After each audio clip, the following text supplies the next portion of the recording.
ভারতের direct selling মানে সরাসরি বিক্রির যে ব্যাপারটা তার নিয়মকানুনগুলো ঠিক কি? বিশেষ করে যারা এর সাথে যুক্ত বা এখান থেকে জিনিস কেনেন তাদের জন্য এটা কতটা সেফ, আজ আমরা এই বিষয়গুলোই একটু দেখব। হ্যাঁ, ঠিক বলেছেন। আমাদের কাছে আছে ধরুন ইন্ডিয়ান ডিরেক্ট সেলিং অ্যাসোসিয়েশন বা আইডিএসএ এর কিছু নিয়ম, ভারত সরকারের 2016 সালের নির্দেশিকা, আর খাবারের জিনিসের জন্য FSSAI এর নিয়মকানুন। ঠিক। তো আজ আমরা বোঝার চেষ্টা করব এই সব মিলিয়ে সুরক্ষা আর স্বচ্ছতার জন্য কি ব্যবস্থা আছে। চলুন শুরু করা যাক। হ্যাঁ, এখানে ইন্টারেস্টিং ব্যাপার হলো সুরক্ষার জন্য কিন্তু বেশ কয়েকটা স্তর হয়েছে। একদিকে ইন্ডাস্ট্রির নিজস্ব কিছু নিয়ম, আবার সরকারি গাইডলাইন, আর খাবারের জন্য তো আলাদা নিয়ম আছেই। সব মিলিয়ে চেষ্টা করা হয়েছে একটা সুরক্ষিত পরিবেশ তৈরির। একদম। আচ্ছা, তাহলে প্রথমে আইডিএস এর নিয়মগুলো দেখি। এটা তো ইন্ডাস্ট্রির নিজেদের বানানো নিয়ম, তাই না? হ্যাঁ, ঠিক। পরিচয় দিতে হবে, মানে কে বিক্রি করছে, কোন কোম্পানি, সব পরিষ্কার থাকা চাই। অবশ্যই। তারপর ধরুন পণ্যের ব্যাপারে সঠিক তথ্য দিতে হবে, দাম কত, ফেরত দেওয়ার কি নিয়ম আছে, কোনো গ্যারেন্টি আছে কিনা, এগুলো সব। হ্যাঁ, স্বচ্ছতা খুব দরকার। আর একটা খুব গুরুত্বপূর্ণ নিয়ম হল ক্লজ 2.8, ক্রেতাকে জিনিস কেনার পর অন্তত 7 দিন সময় দিতে হবে ফেরত দেওয়ার জন্য, মানে একটা কুলিং অফ পিরিয়ড থাকছে। হ্যাঁ, কেনার পর ভাবার জন্য সময় দেওয়া আর কি। একদম। আর ক্লজ 2.9 অনুযায়ী ক্রেতার ব্যক্তিগত তথ্যের গোপনীয়তা সেটাও কিন্তু মানতে হবে, অন্য কোম্পানির অযথা নিন্দাও করা যাবে না। ঠিক। ক্রেতাদের সুরক্ষার দিকটা আইডিএসএ বেশ ভালোভাবে দেখেছে, কিন্তু যারা বিক্রি করছেন ডিরেক্ট সেলাররা, তাদের প্রতিও কোম্পানির কিছু দায়িত্ব আছে। ও আচ্ছা, সেলারদের জন্য নিয়ম আছে? হ্যাঁ, আছে তো। ক্লজ 3.2 অনুযায়ী কাউকে এই ব্যবসায় আনার সময় ভুল বা মিথ্যে প্রতিশ্রুতি দেওয়া চলবে না।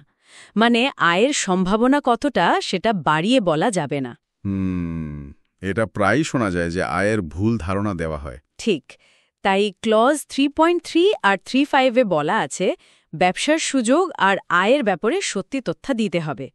আর সেলারদের জন্য কিন্তু একটা কুলিং অফ পিরিয়ড আছে 30 দিনের। সেলারদের জন্যও? বাহ। হ্যাঁ, কেউ যোগ দেওয়ার পর যদি 1 মাসের মধ্যে মনে করে যে সে কাজটা করবে না, তাহলে সে ছেড়ে দিতে পারে। আর ক্লজ 3.8 অনুযায়ী একটা বাইব্যাক পলিসিও রাখতে হবে। বাইব্যাক পলিসি সেটা কি রকম?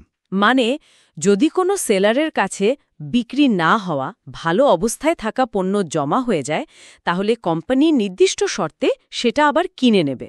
এতে সেলারদের লোকসানের ঝুঁকিটা অনেকটা কমে যায়, তাই না? হ্যাঁ, তা তো বটেই। এটা একটা ভালো সেফটি নেট সেলার্সদের জন্য। আচ্ছা, এটা তো গেল আইডিএসএ ইন্ডাস্ট্রির নিজেদের নিয়ম, কিন্তু সরকার কি বলছেন? 2016 সালের একটা নির্দেশিকার কথা বলছিলেন আপনি। হ্যাঁ, 2016 সরকারি নির্দেশিকা। এটা তো নিশ্চয়ই খুব গুরুত্বপূর্ণ, আইনি একটা স্বীকৃতি বা কাঠামো। একদম। এই নির্দেশিকাটা ডিরেক্ট সেলিংকে একটা আইনি কাঠামোর মধ্যে এনেছে, যেটা নিরাপত্তা বাড়াতে খুব সাহায্য করেছে। আর সবচেয়ে জরুরি বিষয় হলো এটা ডিরেক্ট সেলিং আর পিরামিড স্কিমের মধ্যে পার্থক্যটা পরিষ্কার করে দিয়েছে। হ্যাঁ, এটা খুব দরকারি ছিল। পিরামিড স্কিম তো নিষিদ্ধ করা হয়েছে, তাই না, ক্লজ 8 অনুযায়ী? ঠিক তাই। পিরামিড স্কিম, যেখানে আসল ফোকাস থাকে শুধু লোক ঢোকানো, পণ্য বা সেবার উপর নয়, সেটা পুরোপুরি নিষিদ্ধ। আর ডিরেক্ট সেলিং কোম্পানিগুলোকে কিছু নিয়ম মানতে হয়। যেমন ধরুন, কোম্পানিকে ভারতে নথিভুক্ত হতে হবে, সেলারদের ঠিকঠাক ট্রেনিং দিতে হবে, পণ্যের সঠিক তথ্য দিতে হবে, আর রিফান্ড বা buyback guarantee, cooling off period এগুলো রাখতেই হবে।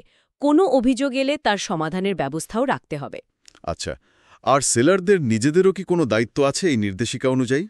হ্যাঁ, ক্লজ 5 অনুযায়ী সেলারদের পরিচয়পত্র রাখতে হবে, নিজের আর কোম্পানির পরিচয় স্পষ্টভাবে দিতে হবে, পণ্যের ব্যাপারে সঠিক তথ্য দিতে হবে, আর উপভোক্তা বিষয়ক দপ্তর পুরো বিষয়টার উপর নজরদারি রাখে। বেশ, তাহলে ক্রেতা, সেলার, কোম্পানি সবার জন্যই নিয়ম আছে। আচ্ছা, এবার যদি খাবার বা পানীয় জাতীয় জিনিস ডিরেক্ট সেলিংয়ের মাধ্যমে বিক্রি হয়, তখন তো FSSAI এর ভূমিকা চলে আসে। একদম ঠিক। Food safety and standards authority of India বা FSSAI, এদের কাজই হল খাবারের গুণমান আর নিরাপত্তা দেখা।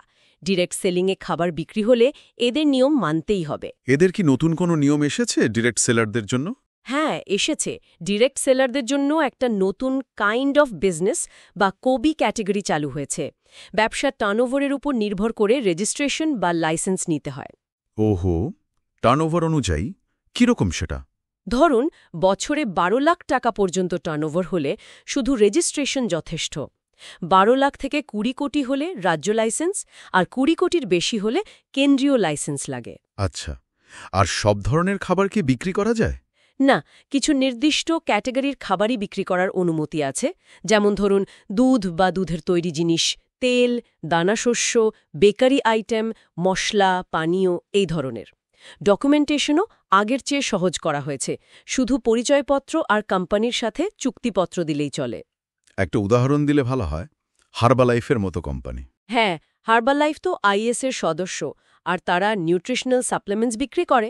তাদের অবশ্যই এফএসএসএআই লাইসেন্স লাগে। ওরা পণ্যের কোয়ালিটি নিয়ে খুব সচেতন। ভালো উৎপাদন পদ্ধতি, cGMP, safety standard HSSCP, ISO certification, FSSAI license আছে এমন উৎপাদকের থেকে জিনিস নেওয়া, এগুলোর উপর জোর দেয়। ওদের একটা সিজ টু ফিড নীতি আছে।